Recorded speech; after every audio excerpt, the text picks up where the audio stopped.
Warm Christian greetings and good evening to everyone. मैं सबों को यीशुई सलाम कहता हूँ और आप सबों को गुड इवनिंग भी मैं कहता हूँ। I'm privileged and honored to be in your midst once again. और एक बार आपके दरमियान आने के लिए मैं बहुत खुश हूँ और ये मेरा इस्तेखाक समझता हूँ। We have come to worship our Savior.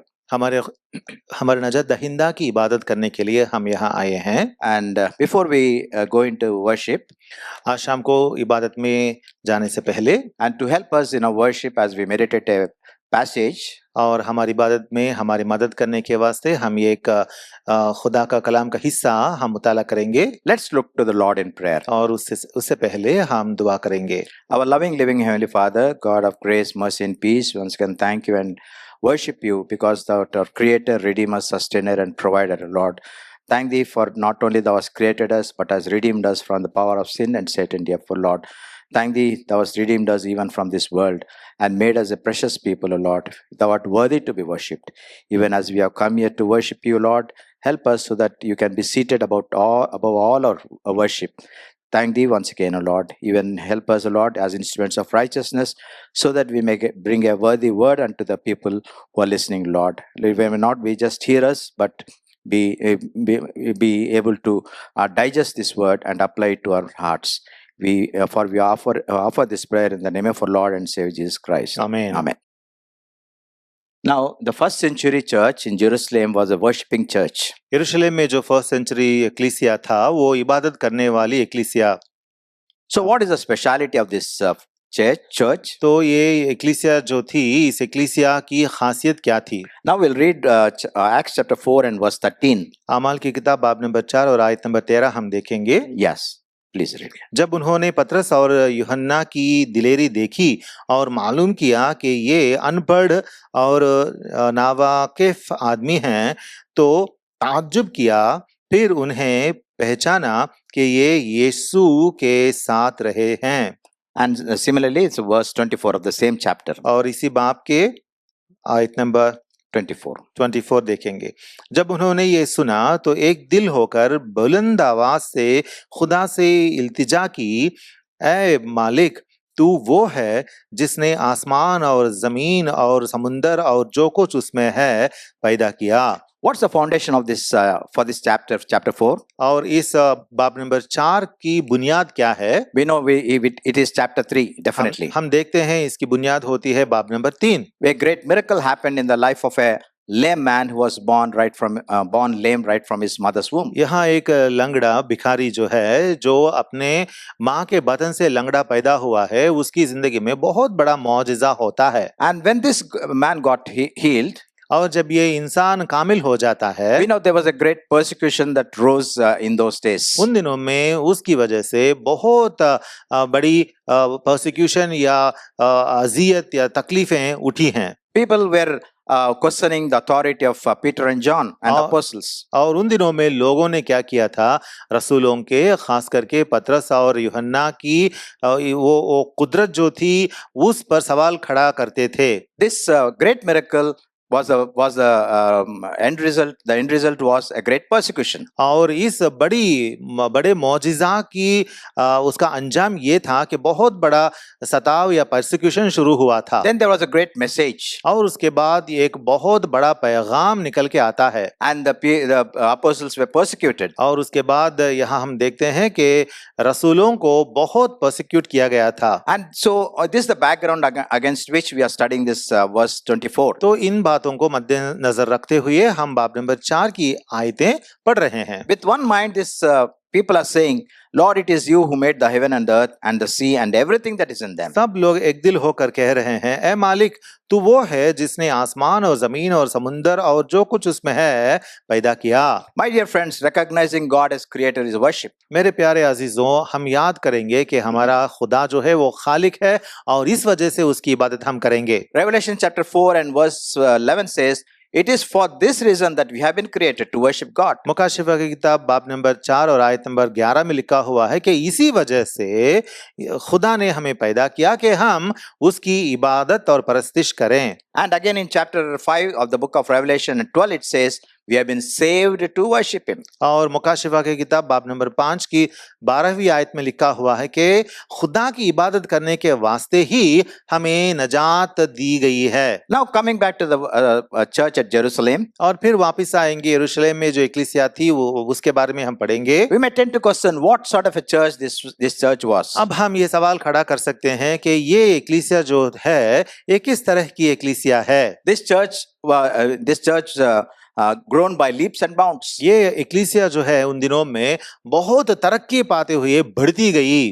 One sermon saved 3,000 people. एक पैगाम देने से ही तकरीबन 3,000 लोग नजात याफ्ता बन गए। Another sermon saved 5,000 people. और एक पैगाम देने से तकरीबन 5,000 लोग खुदावंद यीशुआ को नजात दहिंदा मान लिए। There was great unity in the church. और उन दिनों की इक्लीसिया में वो एक दिली थी। They had everything in common, love for one another. और सबों के लिए सब चीजें कॉमन थे और सबों के दरमियान मोहब्बत रहती थी। God was answering their prayers immediately. और खुदा भी यकायक उनकी दुआओं का जवाब बख्शते आता था। On any ordinary day, extraordinary things happened. कभी भी किसी भी एक आम दिन में भी बहुत एक्स्ट्राऑर्डिनरी या मुआजिजे हो जाते थे। So this was a great church. तो ऐसे देखे तो ये इक्लीसिया जो है वो बहुत अजीम इक्लीसिया जान पड़ती है। So with one mind they said, "You are our creator." तो वो लोग सब मिलकर कहने लगे कि तू हमारा खालिक है। Now today we'll study what are the pillars of worship. तो आज हम देखेंगे हमारी यीशुई इबादत के पिलर्स क्या होते हैं। One key verse is found in Hebrews chapter 10 and verse 22. यहाँ एक की वर्स है वो है इब्रानियों की किताब 10 and 22. इब्रानियों की किताब बाब नंबर 10 और आयत number 22। Let's approach God with a sincere heart in full assurance of faith, having our hearts sprinkled clean from an evil conscience and our body washed with pure water. तो आओ हम सच्चे दिल और पूरे ईमान के साथ और दिल के इल्जाम को दूर करने के लिए दिलों पर छींटे लेकर और बदन को साफ पानी से धुलवा कर खुदा के पास चलें। Mark the word sincere heart. यहाँ हम देखें सच्चे दिल, ये जुमला देखें। Another word exhorts us like this. और एक आयत है जहां हम ऐसा पढ़ते हैं Ecclesiastes chapter 5 and verse 1. और वो है वाइस की किताब बाब नंबर 5 और आयत number 1। It says, "Guard your steps as you go to the house of God and approach to listen than to offer the sacrifice of fools." वहां लिखा हुआ है जब तू खुदा के घर को जाता है तो संजीदगी से कदम रख, क्योंकि शिनवा होने के लिए जाना अहमकों के से ज़बी है गुजरानने से बेहतर है, इसलिए कि वो नहीं समझते कि बदी करते हैं। So with this background, let's see what are the pillars of worship. तो यहाँ से हम देखते हैं कि इबादत के सुतून क्या होते हैं। Number one is sincerity. पहला सुतून है सच्चा दिल। That means worship comes out of a clean conscience. तो इसका मतलब क्या है? इसका मतलब ये होता है कि यीशुई मोमिन के दिल में इबादत एक सच्चे ज़मीर से, सच्चे दिल से निकलकर आती है। Now the word sincere comes from two Latin words. Sincere अंग्रेजी में अगर हम बोले तो वो दो लैटिन अल्फाजों से निकलकर आता है। One is sine and sera. सिने और सिरा के जुमले से वो होता है। What does this word means? ये इसका मतलब क्या है? Without wax. विदाउट वैक्स, मोम के बिना। When they used to transport artifacts and statues, इसका मतलब क्या है? उन दिनों में जब वो लोग बुतों का रवाना करते थे, it developed some cracks while in the process of transportation. तो वो बुतों को क्या होता था, रवानगी के दरमियान उन पर कुछ दरारें पड़ते थे। So they used to cover it with wax and polish it. इसीलिए बाद में उनको जब खड़े करते थे तो उन पर थोड़ा मोम लगा के उनको पॉलिश करके उनको लगा देते थे। So the cracks which never used to appear. ताकि वो दरार जो पड़ते थे वो दिखाई ना दें। In another words, the statues or the artifacts were not original. इसका मतलब क्या होता है? इसका मतलब ये हुआ कि वो बुत जो होते थे वो ओरिजिनल नहीं होते थे, क्योंकि दरार पड़ गए तो आर्टिफैक्ट्स ही बन गए उस पे। So the first century people, the believers were sincere people. तो पहले दिनों के यीशु मोमिन जो होते थे वो लोग सिंसियर लोग थे, मतलब बिना मोम के, बिना दरारे के अच्छे खासे लोग थे। Their mind and life was given over totally to the Lord. उनका दिल और उनकी सोच, उनकी जिंदगी बिल्कुल खुदा के लिए वो लोग सौंप दिए थे। They were sincere in their faith. उनके ईमान में वो लोग सच्चे थे, पक्के थे, They were sincere in their preaching. और उनके पैगाम और कलाम देने में भी पक्के थे, They were sincere in their witnessing. और उनकी गवाही देने के काम में भी वो लोग पक्के थे। My dear friends, the protection given by God is based on a sincerity. अजीजों, खुदा जो तहफ़्फ़ुज़ हमें बख्शता है वो हमारी सिंसियरिटी जो है उसके मुताबिक खुदा हमें बख्शता है। A godly life, खुदा परस जिंदगी, a life free of pretense, जिसमें रियाकारी ना हो, no deceit, no hypocrisy, धोखेबाजी और रियाकारी ना हो, and sincere people represent themselves very honestly. इस तरह के खरे लोग जो होते हैं वो लोग खुदा के सामने वो लोग सच्चे पाए जाते हैं। And their verbal expressions are free from any gossip or double talk. और उनकी बोली जो होती है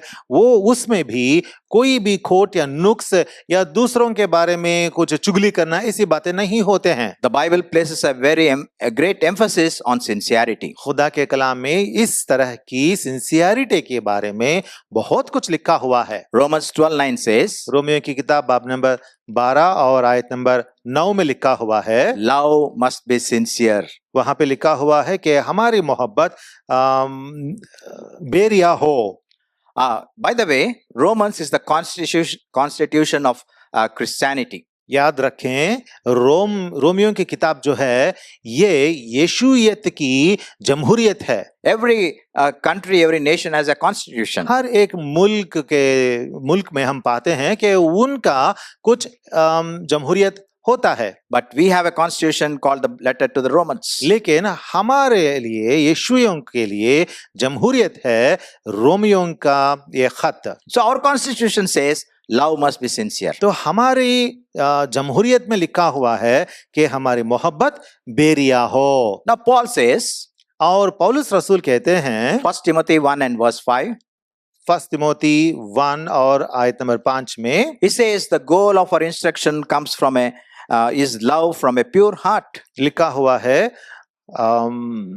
हुक्म का कि पाक दिल और नेक नीयत और बेरिया ईमान से मोहब्बत पैदा हो। And from a sincere faith. That's what he says. बेरिया ईमान से मोहब्बत पैदा करना है। So love must be sincere or faith must be sincere. तो हमारी मोहब्बत जो है वो बेरिया रहना चाहिए और हमारा ईमान जो है वो भी बेरिया रहना चाहिए। And again in 2 Corinthians chapter 1 and verse 12, और 2 कुरिन्थियंस चैप्टर 1 और वर्स 12 में लिखा हुआ है, Paul is saying like this, पौलुस रसूल ऐसा कहते हैं, for our proud confidence is this, the testimony of our conscience, that in holiness and godly sincerity, not in fleshly wisdom, but in the grace of God, we have conducted ourselves in the world and especially towards you. क्योंकि हमको अपने दिल की इस गवाही पर फक्र है कि हमारा चाल चलन दुनिया में और खास कर तुम में जिस्मानी हिकमत के साथ नहीं बल्कि खुदा के फजल के साथ, यानी ऐसी पाकीज़गी और सफाई के साथ रहा जो खुदा के लायक है। So here the scripture says the testimony of our conscience. तो यहाँ पे खुदा के कलाम में लिखा हुआ है कि हमारे दिलों की गवाही किस तरह रहनी चाहिए। There is an inner voice called conscience and that is speaking good of you. हमारे अंदर एक आवाज है जिसे ज़मीर कहते हैं, वो आपके बारे में गवाही देता है। It speaks of our godly life. वो हमारी दीनदारी की जिंदगी के बारे में गवाही देता है। It speaks of our holiness. हमारी पाकीज़गी की जिंदगी के बारे में गवाही देता है। It speaks of our appropriating the grace of God to in our life. और हमारी जिंदगियों में खुदा के फजल को अपनाने के बारे में भी सब कुछ वो बयान करते रहता है। So when we have come to worship God, तो जब हम खुदा के पास इबादत करने के लिए आते हैं, the one question that we should pose to ourselves is there sincerity in my life? हमारे सामने एक सवाल खड़ा होता है और वो है, क्या हमारी जिंदगियों में इस तरह की बेरियाई है? So this is a first requirement. तो ये है पहली जरूरत। And what is the second pillar? और दूसरा सुतून क्या है? It is faithfulness. वो होता है खुदा के सामने ईमानदारी। In our newspapers we see this word called fidelity.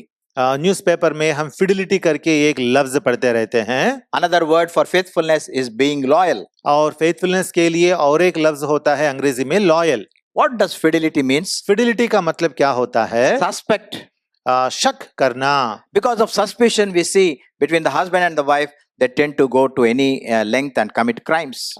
हम देखते हैं कि मियाँ बीवी के दरमियान शक व शुबा की गुंजाइश जब शुरू होती है तो उस शक व शुबा की वजह से वो लोग बहुत तवील चलकर दूर बहुत बड़े बड़े कदम लेकर वो लोग जुर्म भी करते हैं। We see in the newspaper, read in the newspapers, the husband suspected the fidelity of his wife. हम पढ़ते हैं न्यूज़पेपर में अखबार में कि शौहर ने अपनी बीवी की वफादारी पर शक किया। They were not loyal to one another. वो लोग एक दूसरे के निस्बत वफादार नहीं थे। In a marriage covenant, we have made promises. हमने तो हमारी शादियों की कॉवेनेंट में वादा हमने बहुत सारे वादे हमने किए थे। The husband has made some promises, the wife also made some promises. शौहर ने कुछ वादे किए थे और बीवी ने भी कुछ वादे की थी।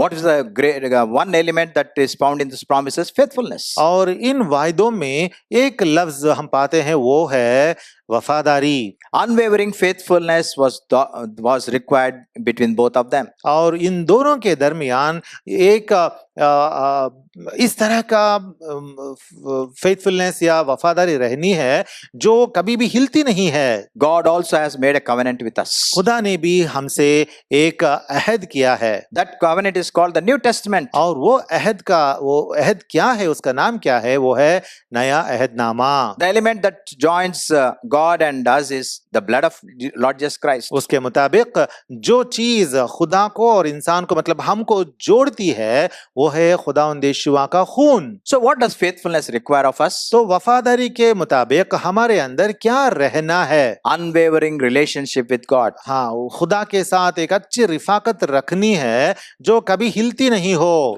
When this relationship is broken, it is called a spiritual adultery. जब इस तरह का वो वफादारी टूट जाती है तो उसे कहते हैं जिनाकारी। When we come here to worship, जब हम यहाँ खुदा की इबादत करने के लिए आए हैं, can we pose a question says, are we faithful to the covenant that we have made with God and God we made with us? क्या हम भी हमसे खुद से एक सवाल क्यों ना पूछें कि क्या मैं उस अहद के मुताबिक जो खुदा और मेरे दरमियान है उसके मुताबिक मैं सच्ची जिंदगी वफादारी की जिंदगी जी कर आया हूं या नहीं? What covenant God made with us? खुदा ने हमसे क्या अहद किया था? He promised that he would forgive us of our sins if only we repent. उसने कहा था कि अगर हम मन फिराएंगे तो वो हमारे सारे गुनाहों का मुआफी करेगा।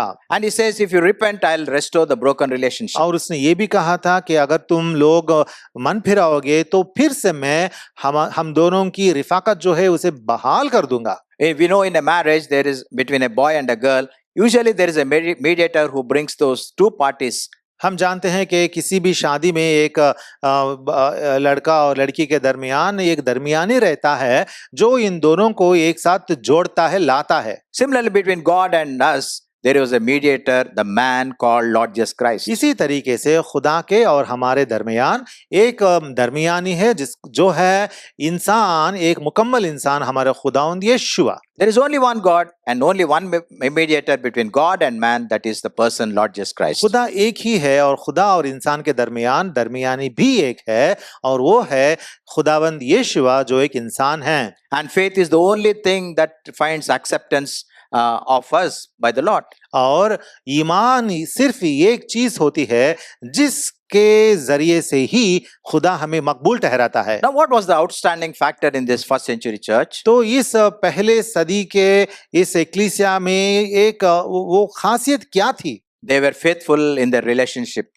वो लोग अपने रिलेशनशिप्स में बहुत वफादारी दिखाते थे। I mean relationship with Christ. मतलब खुदावंद यीशुआ के साथ जो रिफाकत रखते थे उसमें वफादारी दिखाते थे। Faithful in serving, faithful in witnessing. खुदावंद यीशुआ के बारे में गवाही देने में वफादारी और उसकी खिदमत करने में वफादारी। Nothing would deter them from serving the Lord. खुदावंद यीशुआ की खिदमत गुजारी करने से कोई भी चीज उनको रोक नहीं सकती थी। Come what may, persecutions or imprisonment, nothing would stop them.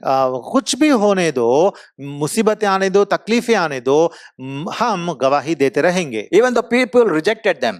लोग भी उनको तर्क कर चुके थे, The one thing that was outstanding factor in them was faithfulness. लेकिन उनकी जिंदगियों में एक ऐसी चीज थी जो सबों को दिखती थी, वो थी वफादारी। So worship requires sincerity, तो इबादत करने के लिए हमारे अंदर सिंसियरिटी, बेरिया की जरूरत है, and worship requires faithfulness. और वफादारी की भी जरूरत है। And there is a third requirement to worship Him in spirit and in truth. और खुदा की इबादत करने के लिए एक तीसरी जरूरत है।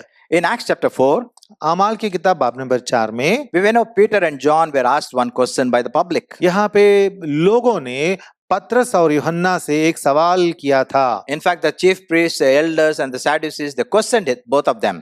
और हालांकि सरदार काहिनों और सद्दुकीम और फरीसीम सब के सब उनसे कुछ सवाल पूछते थे। By what power or in what name have you done this? उन्होंने पूछा कि किस कुदरत से, किसके नाम में तुम लोगों ने ऐसा किया। But chapter 4 and verse 10 says, और आयत नंबर 4, बाब नंबर 4 और आयत नंबर 10 में लिखा हुआ है, let it be known to all of you and to all the people of Israel that by the name of Jesus Christ the Nazarene, whom you crucified, whom God raised from the dead, by this name this man stands here before in good health. तो तुम सब और इस्राएल की सारी उम्मत को मालूम हो कि यीशुआ मसीह नासरी, जिसको तुमने मसलूब किया और खुदा ने मुर्दों में से जिलाया, उसी के नाम से ये शख्स तुम्हारे सामने तंदुरुस्त खड़ा है। It was the power that was available in the name of Christ that we have healed this lame person. खुदावंद यीशुआ के नाम में जो कुदरत हासिल होती है, उस कुदरत के साथ हमने इस लंगड़े को, पैदाइशी लंगड़े को शिफा Bakshi. And immediately after this lame man was healed in chapter 3, और तीसरे बाब में जब ये लंगड़ा शिफा पाता है, when people were amazed or surprised at that healing, तो उसके बाद जब लोग ताज्जुब से हैरान होने लगते हैं, they were saying, why are you people staring at us? तब इन दोनों ने कहा कि तुम लोग सब हम पर इस तरह की नजर डाल के क्यों देखते हो? As though by our own power and godliness we have healed him. जैसे कि हमने अपनी खुद की कुदरत से इसको शिफा Bakshi. When we are humble, we ascribe all the greatness to God. देखें यहाँ पे, अगर हम सच में हलीम रहते हैं तो सारा जलाल हम खुदा को ही सौंपते हैं। When we come to the church, into the church to worship Him, खुदा की इबादत करने के लिए एक्लीसिया बनकर जब हम चर्च में आते हैं, we come before a sovereign, all-powerful God. तो हम बहुत कादिर मुतलक और अजीम खुदा के सामने इबादत करने के लिए आते हैं। We cannot take granted for anything. हम किसी भी चीज को यूं ही ग्रांटेड नहीं ले सकते हैं। Worship is exalting God. इबादत का मतलब होता है खुदा की ताजीम करना, And at the same time, worship is humbling ourselves. और उसी वक्त ये भी उसमें मतलब है कि इबादत का मतलब होता है अपने आप को पस्त बनाना। One man of God said like this, एक मर्दे खुदा ने ऐसा कहा था, humbling is not thinking less of ourselves. Humbling मतलब पस्त बनाने का मतलब ये नहीं कि हम अपने आप को नीचा दिखाते हैं। It is thinking that we are nothing at all. हाँ, नीचा दिखाना, Nothing of ourselves. नीचा दिखाना ही नहीं, बल्कि ऐसा समझ लेना और जान लेना कि हम कुछ भी नहीं हैं। Holy and awesome is His name. सिर्फ और सिर्फ वो ही है जिसका नाम पाक है और अजीम है। Psalm 111 and verse 9. मज़ामिर की किताब चैप्टर 11 और verse 9। And we don't read that verse, but we'll read one verse, Psalm 89 and verse 7. वो हम पढ़ने वाले नहीं हैं, लेकिन एक आयत पढ़ेंगे मज़ामिर की किताब चैप्टर 9 and verse 7. 89 और वर्स 7 हम पढ़ेंगे। A God greatly feared in the council of the holy ones and awesome above all those who are around him. हमारा खुदा ऐसा है जो ऐसा माबूद है जो मुकद्दसों की महफिल में निहायत ताजीम के लायक है और अपने सब इर्द गिर्द वालों से ज्यादा मुहीब है। So when we come before him to worship, तो जब हम उसके सामने उसकी इबादत करने के लिए आते हैं, there should be fear and trembling. तो उसके सामने हमें बहुत अपने आप को पस्त बनाते हुए उसके सामने बहुत हलीम बनाते हुए आना चाहिए। Through his worship he must increase and through that worship we must decrease. हाँ, हमारी इबादत के जरिए से हमें क्या करना चाहिए? उसकी ताजीम करनी चाहिए और अपने आप को पस्त बनाकर हम कुछ भी नहीं है करके समझना चाहिए। These people knew their Lord, their master. हाँ, ये लोग उनके आका खुदावन यहोवा से वाकिफ थे They know about the greatness, और उसकी अजमत के बारे में ये लोग वाकिफ थे and they at the same time they know about themselves. और इतना ही नहीं बल्कि वो लोग अपने आप को हम क्या है करके पहचानने वाले लोग थे। They know about whom they are preaching. किसके बारे में वो लोग मनादी कर रहे हैं उस बात से भी वो लोग वाकिफ थे। In 2 Timothy chapter 1 and verse 12, दूसरा तिमोथी चैप्टर 1 और वर्स 12 में हम पढ़ते हैं, he says, the writer says, I know in whom I have believed. वहां पे लिखा हुआ है कि मैं उसे जानता हूं जिस पर मैंने ईमान रखा है। My dear friends, salvation is a humbling experience. अजीजों, नजात इस तरह का एहसास है जहां हम अपने आप को कुछ भी नहीं है करके समझते हैं। Humility is accepting our sinful nature. पस्ती क्या होती है? हलीम बनना क्या होता है? हमारे गुनाहगारी फितरत जो है उस फितरत को कबूल करना होता है। Humility as an act is to accept that there is only one God and that one God who can forgive us. और हलीम बनना इसका मतलब ये होता है कि हम पहचाने कि खुदा एक ही है और वो ही हमारी मुआफी बख्श सकता है। So the first pillar is sincerity. तो पहला सुतून इबादत का जो है वो है बेरिया, Secondly is faithfulness. बेरियाई, और दूसरी ईमानदारी, And thirdly humility. और तीसरी है पस्ती, And the fourth pillar is purity. और चौथा सुतून है पाकीज़गी। Approach God with reverence and purity and a heart set apart for his purposes. खुदा के पास जब आते हैं तो खुदा के पास हमें अपने आप को पस्त बनाते हुए पाकीज़गी के साथ आना चाहिए। By living a godly life, holy life, we are reverencing him. जब हम खुदा परस्त जिंदगी, पाक जिंदगी जिएंगे तो खुदा का जलाल हम जाहिर करने वाले बनते हैं। We as Christians or believers need to have a lifestyle यीशुई लोग या यीशुई मोमिन होने के नाते हमारा भी एक लाइफस्टाइल होना चाहिए। What is that lifestyle? It's a lifestyle of confessing and repenting. वो लाइफस्टाइल क्या होता है? हमारे गुनाहों का इकरार करके मन फिराना होता है। We live in an evil, wicked world. हम तो बहुत बदी से भरी हुई दुनिया में हम जी रहे हैं। And each time we pass through this world, our feet gets dirtied. और जैसे ही हम इस दुनिया में चलते रहते हैं हमारे पांव जो हैं वो गंदे हो जाते हैं। That's why the Bible exhorts, repent from where you have fallen. इसीलिए बाइबल बार बार कहती है कि जहां से तुम गिर जाते हो उस मकाम को याद रखना।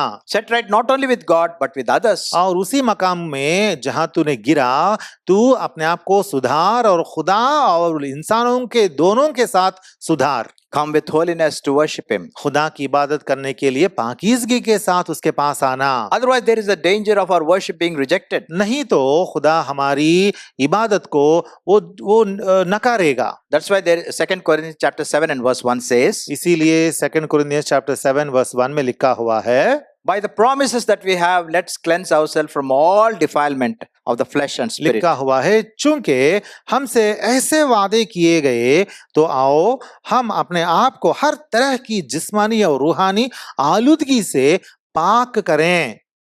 The promises help us to get away from the defilement of flesh. खुदा के वायदे जो हैं वो हमारी आलूदगी से हमें पाक करने के लिए, पाक होने के लिए हमारी मदद करते हैं। Even Peter says the same thing. पतरस भी वही कहता है। That's why we have this unity of the scriptures. इसीलिए हम देखते हैं कि कलाम जहां भी पढ़े हैं वो सब का सब कलाम एक ही बात पर टिका रहता है। Peter says, पतरस कहता है, these are precious promises ये बहुत बेशकीमत वायदे हैं by which we escape the defilement of this world और इन वायदों के जरिए से हम इस दुनिया की आलूदगी से बचते हैं and put on divine nature. और इलाही फितरत को हम धरते हैं। This is the twofold effect of the promises that we can claim. खुदा के वायदों में से ये दो तरह की बातें हम पा सकते हैं। In Isaiah chapter 6, एशिया की किताब बाब नंबर 6 में we see Isaiah seeing a vision. यहाँ पे हम देखते हैं कि यशायाह नबी एक रोया देखता है And in the company of angels, they were constantly saying to God, "Holy, holy, and holy." और यहाँ पे हम देखते हैं फरिश्तों का एक लश्कर होता है और वो फरिश्ते कहते हैं कुद्दूस कुद्दूस कुद्दूस रब्बुल अफ़ाज है। Again, in First Chronicles chapter 16 and verse 29, we'll read this verse. और इस आयत को हम पढ़ेंगे First Chronicles 16 and verse 29. पहला तवारीख 16 का 29। It says, "Ascribe to the Lord the glory due to his name, bring an offering and come before him, worship the Lord in holy attire." यहोवा की ऐसी तमजीद करो जो उसके नाम के शाया है, हदिया लाओ और उसके हुजूर आओ, पाक आराइश के साथ यहोवा को सिजदा करो। There is a holy attire we have to wear and come before him to worship. खुदा की इबादत करने के वक्त हमें खुदा की हुजूरी में पाक आराइश के साथ हमें दाखिल होना है। So, dear friends, when we come here, we should worship him purity. इसीलिए अजीजों, जब हम यहाँ आते हैं, खुदा की हुजूरी में जब हम होते हैं, तो पाकीज़गी के साथ उसके पास आना चाहिए। We cannot be living as we like and then come here and worship. अपने मन की मर्जी के मुताबिक जीते हुए यहाँ दाखिल होकर इबादत में शामिल होना रवा नहीं है। There is preparation not only for the table, there is preparation for worship.